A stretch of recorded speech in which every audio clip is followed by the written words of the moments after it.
Money Radio, discussing the business of making and spending money. Hello there, welcome to another new and fresh edition of the program Money Radio, and we are looking at energy segment on the program. My name is Winifred Obigbego, and with me in the studio is an in-house analyst. He is the group business editor of Leadership newspaper, Inse Anthony Ugo. Inse, it's always a pleasure to have you on the program. Thank you. You're looking beautiful, by the way. Thank you. Yeah, and business-like too. Yes, on today's energy focus, we are looking at between fuel scarcity and subsidy removal implications for Nigerians. Between fuel scarcity and subsidy removal implications for Nigerians. The recent spate of fuel scarcity is in its fourth week in Abuja and environs. The scarcity has since spread to other parts of the country, bringing untold hardships to motorists, commuters, and businesses. The central issue surrounding persistent scarcity is fuel subsidy. Would immediate removal bring succor to Nigerians? That's the question we are going to be looking at on today's program. Instead, now these queues are back, and this time is even longer. And how do I put it? It's longer. Why black market sellers, they are everywhere around the city center of Abuja. What do we have on our hands? The issue of scarcity in Nigeria has become a perennial one. Yes. It's like the moment we are out from one, Yes. before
Welcome back. We sincerely apologize for that break in transmission.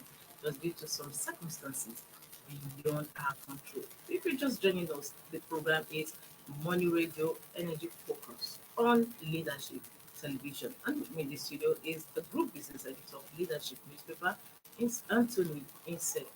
Anthony, Thank Anthony you. It's a Uko or pleasure. Inse, they are all is a compound name. Anyway, you are back with us. And the topic for our discussion before we went on break was between fuel scarcity and subsidy removal implications for Nigerians. We are talking about the lingering long queue at the filling stations, especially in Abuja. Yes, and we also said besides Abuja and its environs, it Mm.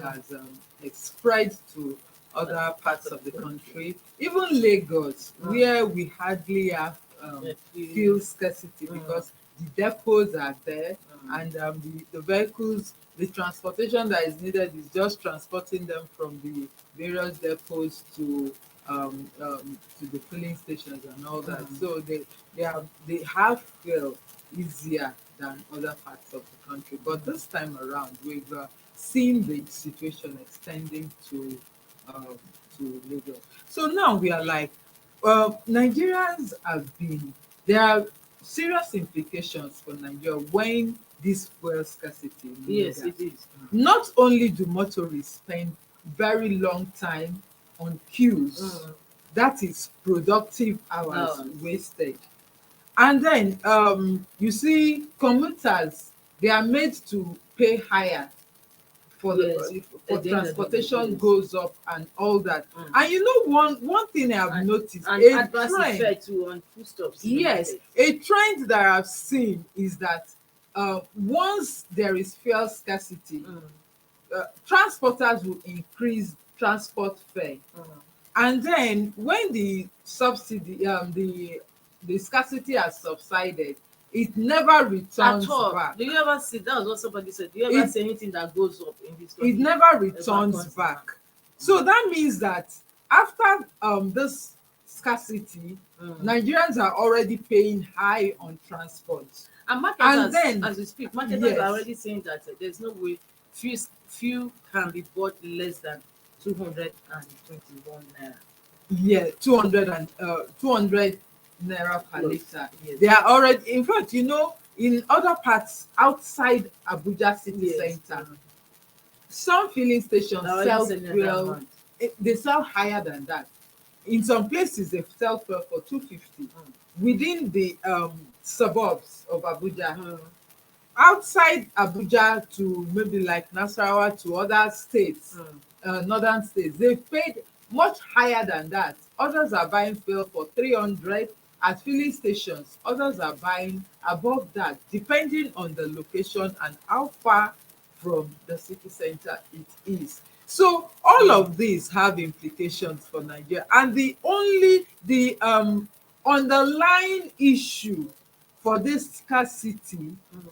has been the issue of subsidy, fuel subsidy payment. Yes, I was coming to that. Yesterday at a fora, the chief executive officer of NNPC Limited, it's called Limited now, Meli Kiari, did say that if subsidy is removed, that fuel will not be sold less than 440 naira. For a civil servant that is taking just so little, so what is going to be the overall implication in the economy?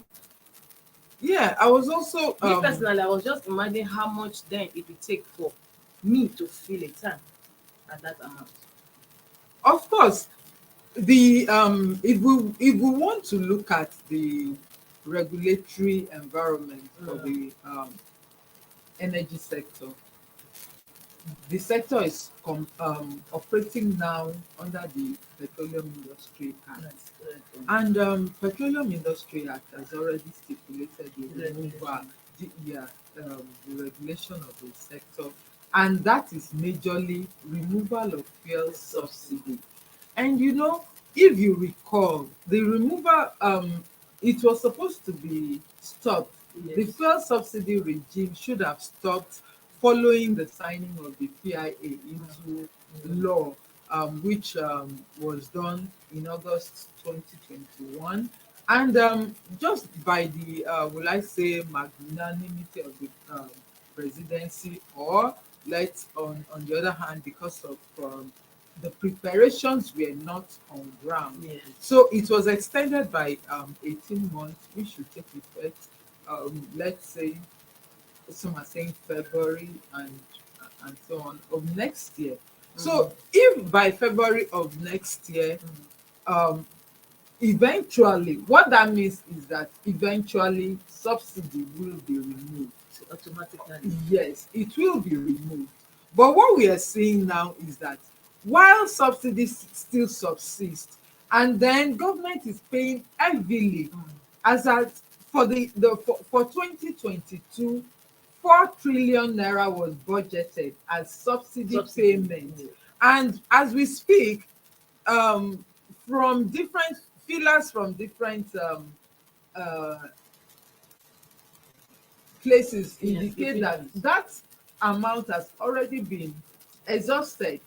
And for next year, before the eventual removal of subsidy, a budget of 6 trillion Yes. has been allocated for payment of subsidy. Yet, many Nigerians are not enjoying the benefits. Take, for instance, the current fuel scarcity that is being experienced. Many motorists are having to buy fuel at from black marketers. After for many who don't have that And time to choose. sorry to cut in, for a situation whereby we are talking about fuel scarcity, yet these black marketers, they have access to fuel. All the city centers, you see them standing with jerrycans of fuel In What is front of happening? filling And stations. there seems to be no measure put in place by security agencies to curb it or to contain it. Because reliable information or sources said that most of these filling stations, they don't sell in the daytime, but in the night time they throw their gates open to sell for these black marketers. Yeah, it's all boils down to the issue of pricing. Right now they are clamoring that the price should be raised from 175 that is sold to 200. And because this already they have already gone out without waiting for a regulatory approval to increase it in filling stations that are outside the city centers. So within the city center, you find out that enforcement agencies are stronger in enforcing the regulated price within the city center. So the fuel is still selling at 175, and but they are not available in many filling stations. That's the issue. And where they are available, the queues are so long that so many people are not patient enough to actually buy from the pump. So this what they are now doing is selling to black marketers at higher price to make more gains, and then the people are suffering, and motorists are commuters are already paying what they ordinarily would have been paying if the entire subsidy were to be removed. Now, we used to have a tax force then that will even clamp on filling stations who refuse to sell food. Now, if you drive around the city center, you see that most filling stations, they are not selling except some few ones. So what happens to the tax force? I guess that would be for the I know, like I first of all said, most of them sell in the night to black market. Yes, so which means, and those enforcers, they have a way of determining whether those stations have fuel Exactly, or because not. they Because they will go in there the and list. actually check what the products they receive, Yes. and check their tanks to ensure that whether they have it or not. But I wouldn't know what has happened. The agencies, they still maintain that they are carrying out their enforcement activities. But we tend to see, but if we are to, if we look around, we have not seen any indication. Yes. We've not seen any indication. So apparently they just go to some maybe one or two on a particular day, and after that, that ends it, and then the situation continues unabated like that. Yes. So what we're looking at now, should Nigerians continue to suffer this persistent fuel queues, or should the issue of subsidy removal be brought to the center and dealt with once and for all? Of course, we know that it will have significant implications for um, everyone in the country, especially the masses. So that is the issue. I want you to share more light on the implications on this subsidy removal, because presently Nigerians are actually suffering under the fuel scarcity, the burden of it, and its antecedent impact on other sectors of the economy. Now, can you share more light on the implications of removing fuel subsidy? The implication is both on government and on the people. We have seen prices of foodstuff escalate. The food inflation in the country is so high. So Currently, tending towards 25%. Is about in the middle of 23% as we speak. And so most common dwellers are not even able to afford a good one meal in a day. And with all of these increases in price, increase in fuel, in food stuff, increase in fuel for use, gas and kerosene and the rest. So it's taking a huge toll. And then we've seen increase in transport costs. Yes. And all of these are taking a toll on the average Nigerian whose income has not been increased, To accommodate whose salaries, rather than increasing in many of the informal sectors, we're seeing cases where their salaries are slashed slash to meet up with the operating cost. the operating harsh operating environment that businesses have found themselves in.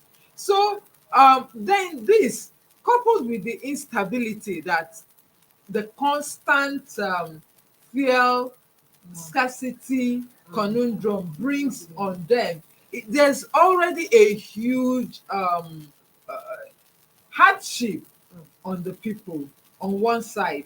On the other side, we have seen the issue of subsidy payment already.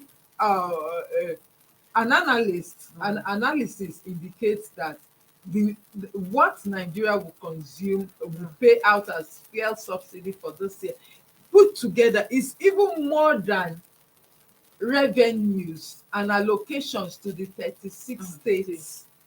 Wow, that is quite a That whopping is amount. a whooping amount to pay on subsidy. But what is so bogus about fuel subsidy, if I may ask to say that, because successive governments have always spoken about subsidy removal. We even had this present administration, before they came on board, they said it was a scam.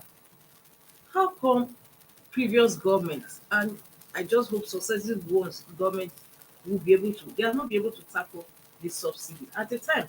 During, was it Obasanjo's time, we saw that National Assembly was actually probing these oil marketers that were involved, and there was a huge lot of scams surrounding it. Even some names were published, and we saw some big names on the list. But then nothing happened. Why is it so difficult to take? That is a question that um, the authorities would have to really sit down and ask themselves. Or if you look at it, it's like something that the people in high places are actually profiting from. Yes. Because outside of that, if they were not benefiting from this fuel subsidy regime, they would have done away with it a long time Yes. ago. We saw the group CEO of the NNPC Limited yesterday, Military, talking about all the negative uh, issues that surround fuel subsidy. There are over invoicing of the actual crude, the actual Refined product, products. refined product that is brought in. Because of the arbitrage that exists between the what petrol sells for in Nigeria and what it sells for in neighboring countries. We've seen the issues of smuggling and Yes. so on. As we speak, Nigeria does not really have a verifiable data of the quantity, Yes, the it volume consumes it. of fuel, petrol that is consumed in the country, and so that brings about an over bloated amount. And successive governments, like you mentioned, have not been able to tackle this, apparently because of the people who are benefiting from this subsidy regime. However, it's at a very huge cost, Like a very huge cost to Nigeria and Nigerians, because the government is spending so much on it, yes. and then the people are suffering, paying the price of not having the amenities that this kind of resources should have provided. Look at the health care, for instance.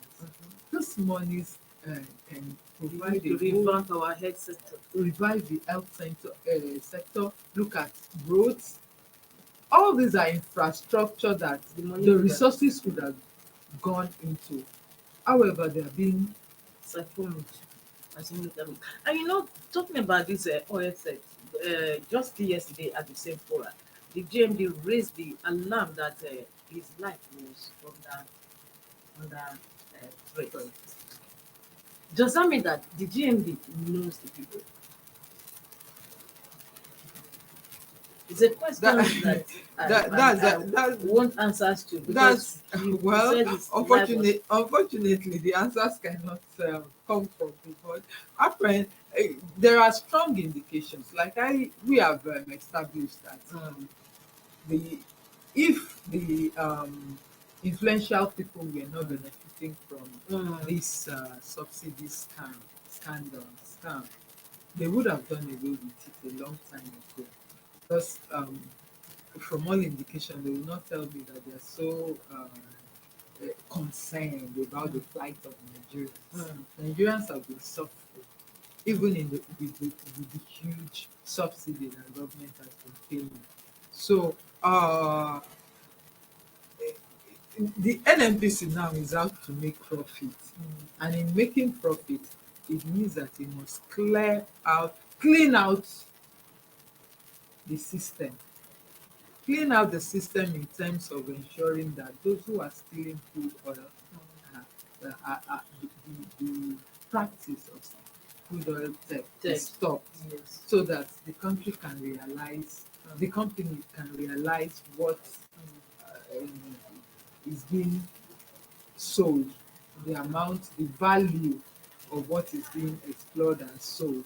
And also in the issue of in the area of fuel subsidy also, the company would also want to ensure that the subsidy is paid on the right amount of petrol that is actually consumed. So I wouldn't doubt it if he says his life is being threatened, because it means that those people who have been benefiting from this porous situation, they will definitely kick back. Okay. Now, lastly, before we go, we're running out of time. I want to find out now that the issue of subsidy removal is being contemplated and moved upon, and yet our refineries are not working. What don't you think it's going to have a devastating impact or effect on the citizen? That has always been the case. That it was as a result of not having functioning refineries. Mm. That's why governments in the past were reluctant Mm. to remove fuel subsidy. But even as they were reluctant to remove those subsidies, nothing concrete was done Yes. to put the refineries in order, because as we speak, the four refineries that Nigeria owns still remains unproductive, despite that a huge fund has been sunk into them. So that in itself, the maintenance of and revamping of the uh, refineries too has been a conduit for resources to be stolen for corruption. So right now, government is somehow inching on private sector operations, which is the Dangote refinery coming on stream. Now, now that you mentioned the Dangote refinery, what happened to our modular refineries? The modular The refineries, date keeps being shifted.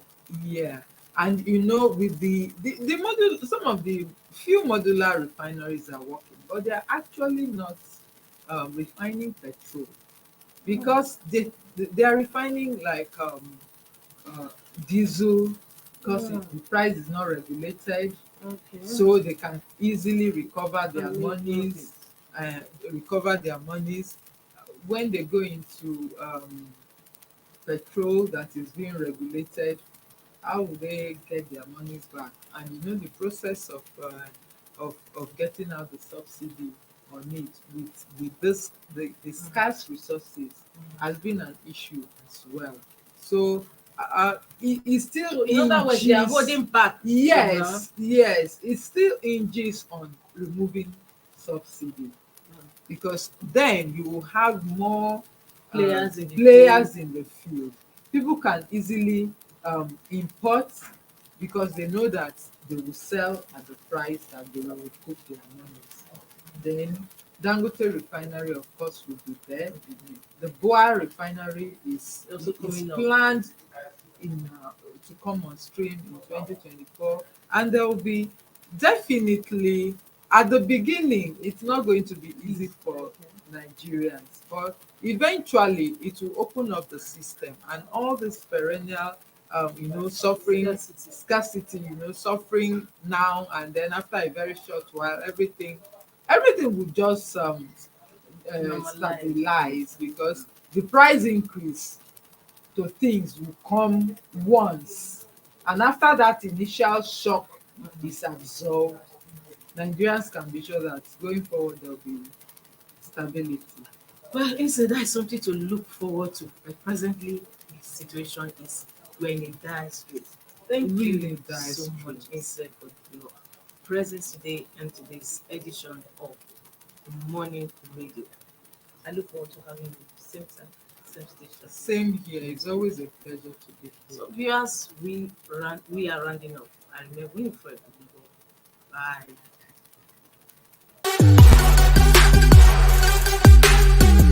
Thank you for watching. For sponsorship and advert placements, please contact 080